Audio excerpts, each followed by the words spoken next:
ಗುರುಳ ಮುಂದುವರಿಲಿ ಅನ್ನುವಂಥ ಅಭಿಪ್ರಾಯದಾಗಿದ್ದಂಥವ್ರು ಅವರು.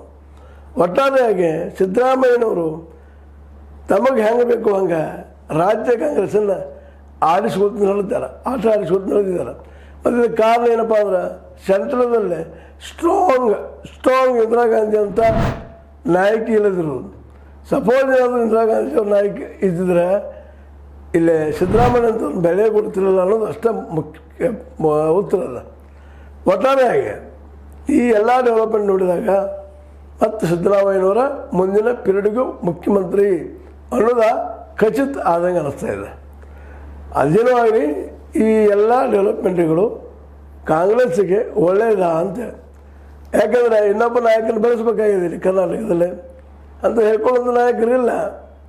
ಮತ್ತು ಈ ಸದ್ಯದಲ್ಲಿ ತುರ್ತಕ್ಕಂತ ಈ ಇನ್ನುಳಿದ ನಮ್ಮ ಸ್ಥಿತಿಯೊಳಗಿಲ್ಲ.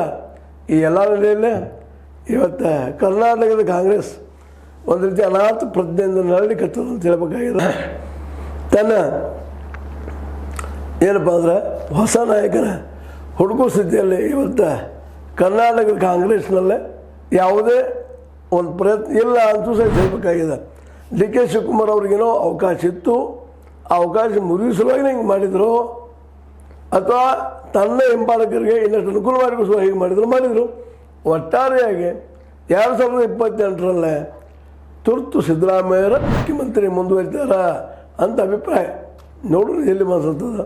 ಯಾಕಂದ್ರೆ ಅವ್ರು ಬೆಂಬಲಿಗರಲ್ಲಿ ಬೆಳೆಸಿದ್ದಾರೆ, ನೀವೇ ಇರ್ರಿ ಅವ್ರ ಮಾತು ಬೆಲೆ ಕೊಡ್ತಾರೋ ಏನು ಅವ್ರ ಮಾತು ಕೊಟ್ಟಂಗೆ ಇಳಿದು ಹೋಗ್ತಾರೋ ನೋಡೋಣ ಅನ್ಸದ. ನೀವು ಲೈಕ್ ಮಾಡಿ, ಶೇರ್ ಮಾಡಿ, ಕಮೆಂಟ್ ಮಾಡಿ, ಜೊತೆಗೆ ಸಬ್ಸ್ಕ್ರೈಬ್ ಆಗೋದು ನಿಲ್ಲಿಸ್ಲಿಕ್ಕೆ ಹೋಗ್ಬೇಡ್ರಿ. H16 ನ್ಯೂಸ್ ಇದು ಸತ್ಯದ ಕೈಗೆ ನಡೆಯುವಂಥಗಳು.